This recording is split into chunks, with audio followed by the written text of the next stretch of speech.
Badai debu di Mars benar-benar bisa sangat parah. Badai ini berembus cepat di belahan bumi selatan planet merah, terutama pada musim panas. Badai ini bisa membesar hingga mencakup area yang luas seperti yang terjadi pada Januari 2022. Saat itu, badai debu menutupi hampir 2 kalinya luas wilayah Amerika Serikat. Mungkinkah hal ini yang menyebabkan hilangnya salah satu robot yang kita kirim ke Mars? Atmosfer dan iklim di Mars sangat tidak ramah. Sebagian besarnya merupakan gurun dengan angin kencang dan suhu rata-rata minus 63 derajat Celcius, yang turun ke minus 140 derajat Celcius di kutubnya selama musim dingin. Sebuah pendarat perlu dilengkapi secara khusus dan dibuat sangat kuat untuk bertahan di kondisi seperti itu. Namun, para peneliti berpikir Beagle 2 mampu menempuh perjalanan sulit ke planet merah ini. 2 Juni 2003, sebuah tim peneliti menyiapkan salah satu robot perintis mereka yang akan dikirim ke luar angkasa. Itu adalah wahana pendarat kecil bernama Beagle 2. Misinya adalah mendarat di Mars dan mencari apa yang telah dicari dunia selama beberapa dekade ini, kehidupan di planet merah. Beagle 2 dijadwalkan sampai pada 25 Desember, tapi sinyalnya tak kunjung datang. Tim pun mencoba menghubungi pesawat antariksa itu, tapi pada akhirnya mereka harus menerima bahwa mereka tak akan bisa menghubunginya. Beberapa orang menganggap pendaratan itu terlalu sulit dan rumit, jadi pendarat itu rusak. Tapi mereka tak menemukan kesalahan teknis apapun. Yang lain berteori, pendarat itu mungkin terjerat parasutnya sendiri dan jatuh ke permukaan Mars. Mau yang manapun, Beagle 2 dianggap hilang. Namun, pada tahun 2015, NASA memotret sesuatu yang mungkin adalah sisa-sisa pendarat hilang itu. Bukan cuma puing-puing hancur, komponennya benar-benar terlihat utuh. Bangkai pendarat ini tergeletak bersama panel surya yang sudah sebagian terbuka sekitar 5 km dari lokasi tempat pendaratan semestinya. Rupanya, Beagle 2 berhasil mendarat, tapi antena radionya terhalang. Makanya, para peneliti tidak bisa mengendalikannya dari bumi atau berkomunikasi dengannya. Tapi tak ada yang tahu persis kenapa itu terjadi. Apa kamu pernah dengar soal wajah yang ada di Mars? Pada tahun 1970-an, salah satu pesawat antariksa NASA mengambil foto ikonis permukaan Mars yang menunjukkan formasi mirip wajah, seperti yang kamu lihat di bagian atas foto ini. Kalau imajinasimu tinggi, kamu bisa dengan mudah melihat hidung, 2 mata, mulut, dan tatanan rambut yang agak unik. Beberapa bahkan mengira itu adalah monumen yang dibangun di planet merah oleh peradaban lain. Gimana dengan hal unik lainnya yang ditemukan orang-orang di Mars? Seperti kawah wajah bahagia. Kamu bisa lihat kenapa tempat ini dijuluki demikian. Atau batu dalam bentuk pancake, Brachiosaurus, atau ikan. Mars juga punya pulau berbentuk waffle di permukaannya. Ini adalah fitur selebar 2 km yang bisa kamu lihat di area aliran lava. Mungkin ini disebabkan oleh lava yang mendorong formasi ini dari bawah. Tampaknya, para astronom juga mendapatkan beberapa foto bukit pasir biru. Ini adalah lautan bukit pasir gelap menakjubkan yang diukir oleh angin kencang menjadi garis panjang.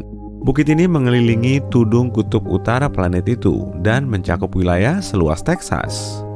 Planet merah biasanya dikenal dengan bukit pasirnya yang berwarna coklat, jadi yang satu ini tentu mengejutkan. Namun, nyatanya bukit ini nggak benar-benar biru. Kalau kamu bisa mengunjungi Mars sekarang, cuma buat lihat-lihat sebentar, kamu akan tahu bukit pasir ini berwarna coklat dan jingga seperti yang lainnya. Foto itu adalah foto dengan warna palsu. Para ilmuwan sering menggunakan warna palsu untuk menyoroti perbedaan dalam sesuatu. Misalnya, di sini perbedaan kedalaman. Selain itu, lembah terbesar di Mars sangatlah besar sehingga bisa memakan Grand Canyon kita untuk sarapan. Ini merupakan sistem ngarai menakjubkan sepanjang 4.000 km yang disebut Via Marineris dan panjangnya 10 kali lipat Grand Canyon. Kalau kamu bisa merentangkan ngarai Mars ini, panjangnya akan membentang dari pantai barat ke timur di Amerika Serikat. Karena Mars nggak punya lempeng tektonik aktif, nggak ada yang tahu pasti bagaimana ngarai ini terbentuk.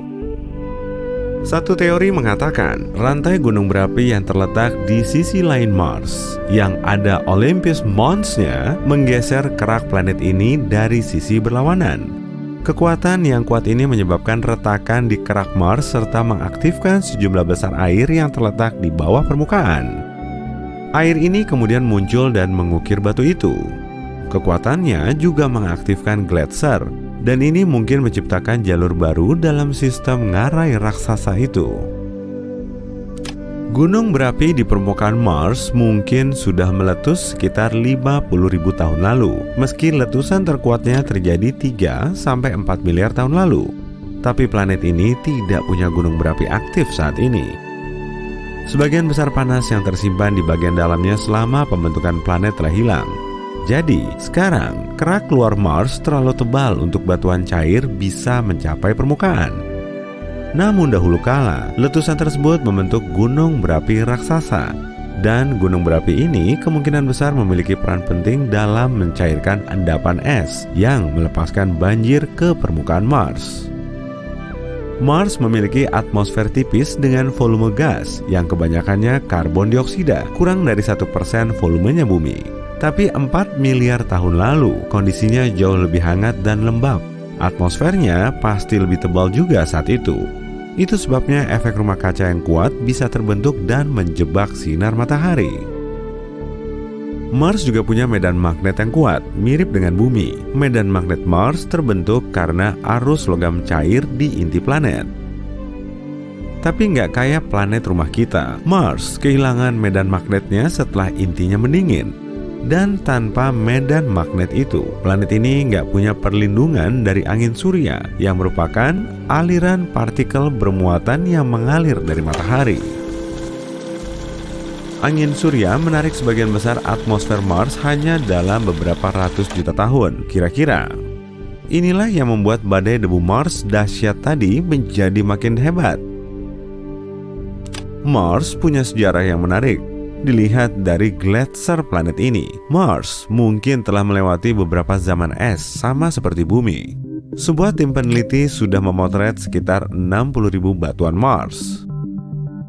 Bebatuan ini punya banyak ukuran dan tersebar secara acak, yang artinya mungkin terbentuk selama zaman es berbeda.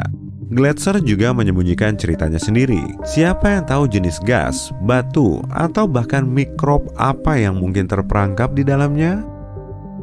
Nah, kalau kamu bisa masuk ke mesin waktu dan mundur ke 4 miliar tahun lalu di Mars, tentunya kemungkinan besar kamu akan melihat pemandangan banjir yang spektakuler. Mungkin ada bentuk kehidupan di permukaan planet ini saat itu. Benturan meteorit kuat yang membentuk kawah gel planet merah ini bisa menjadi sesuatu yang memicu banjir bandang itu. Setelah benturan itu, suhu di planet ini menjadi sangat panas. Hal ini menyebabkan mencairnya semua es yang tersimpan di permukaan Mars pada saat itu. Banjir itu begitu besar hingga mengubah struktur geologis permukaan planet ini. Banjir itu mengukir riak besar serta gelombang di batuan sedimen. Selagi membahas air, diketahui ada uap yang keluar dari atmosfer Mars. Selain itu, para peneliti telah menemukan beberapa bukti air yang mengalir di permukaan Mars. Ada garis-garis gelap di tanahnya. Garis ini terlihat membesar pada musim panas dan menyusut pada musim dingin. Ada banyak lembah kering dan jalur sungai di planet ini. Mungkin saja air cair pernah mengalir di sana. Sekarang, sebagian besar air ini mungkin terkurung di lapisan es atau bahkan tersembunyi di bawah permukaan.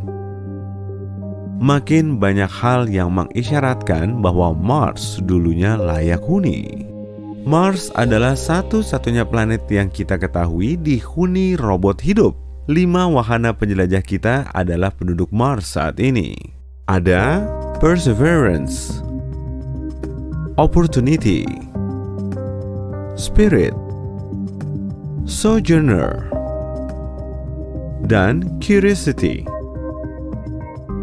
Robot-robot ini ada di sana untuk mengambil foto, sampel tanah, serta udara, dan bahkan menemukan kehidupan di planet merah. Dan kelak, kita mungkin bertemu lagi dengan mereka di Mars. Siapa tahu? Oh ya, kalau kamu benar-benar bisa masuk ke mesin waktu dan mampir ke 4 miliar tahun lalu di Mars, aku mau beliin kamu makan siang sambil membahasnya. Aku yang traktir deh.